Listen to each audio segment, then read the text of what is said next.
before going off to bed tonight, I was thinking about this afternoon. I was talking about Stephen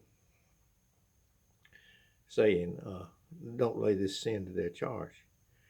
I neglected to say that these were people that were God's people in the crowd that were complicit with his stoning. Same way with Jesus, and these were God's people. I believe the know not what they do people. Jesus, Father, forgive them. They know not what they do. So these were God's people, and I believe, as it says over in Romans, blessed is the man to whom the Lord will not impute sin.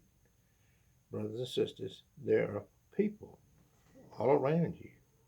Some of them you probably can't stand because of their sin, But they may be one of his. They may be one of these to whom the Lord will not impute sin under any circumstance. The ones he loves unconditionally, brothers and sisters. No condition attached to his love for them. They are born from above. Yet, for whatever reason, many of them have never heard the name of Jesus or have never darkened the door of any religious order. But I just want to get on in and tell you there are some people in this world, I believe, some of them that you probably don't care for, that he will not impute sin to. I remember I had this boss up in the old cotton mill before they tore it down. He was a kind of a wannabe boss, kind of in between a boss, and he had, he was one of them people you just didn't want to be around, Yeah. And I saw him, he had a chip on his shoulder about God too. But I saw him later on in life, after the mill had closed down and everything had gone past. His wife had died, and something had happened to him, brothers and sisters. I believe he was one of those to whom the Lord will not impute sin in his time. And in his time, God brought him around. He was one of the nicest men I couldn't believe it was the same man. But when he started talking, I saw him at a mall somewhere away from my house, out shopping, and I saw him. And he had completely changed. His nature had completely changed. That, brothers and sisters, is why blessed is a man to whom the Lord will not impute sin. There are blessed people all around you that God will not impute sin to.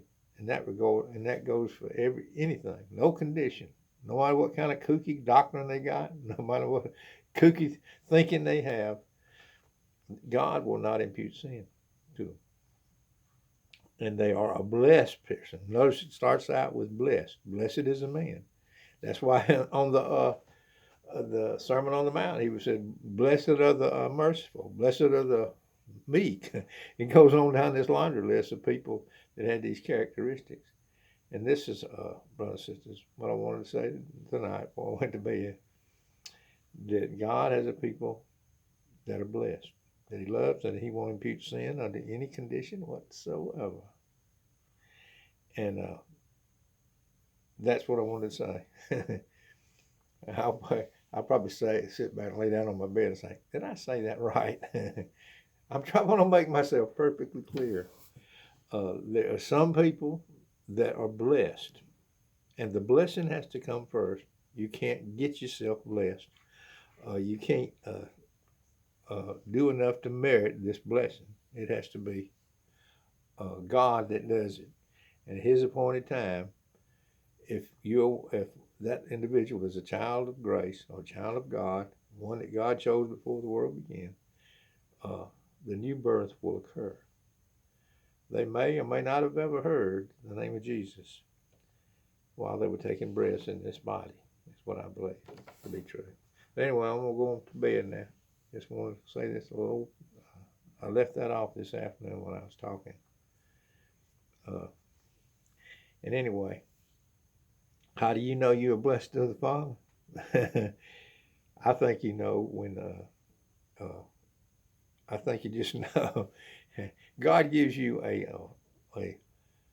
blessed assurance sometimes. So, but sometimes I don't even feel saved myself. Sometimes I don't even feel born again myself. I feel like the worst sinner that ever was. But there are times when uh, I'm up on top of the mountain too. But anyway, uh, this is one of those times, I'm feeling close to him. Oh, that we might know him. Some people don't know him. Some people don't know God as good as others know him because they've spent time with him. Some people know him better than others. Paul said, oh, that I might know him. You want to know his voice when he speaks to you, brother, and know when it's the flesh and when it's the devil talking to you. And you know that still small voice down inside of you that you know it's him. But anyway, I just want to get on here and talk about this blessed. Blessed is the man, blessed is the man to whom the Lord will not, under any circumstance, impute sin. That doesn't mean you go out and sin just so that grace may abound. You don't do that, my sister. You know why? You'll go to the woodshed. You wish he's not, those he loves, he'll chase them. That's another place. Those he loves, he chases them. That tells you there's something that he doesn't love. But anyway, just got to get out of here, brother and sister. Boy, I go too long and stick my foot in my mouth. Peace and love. Miss old boy down here in Alabama.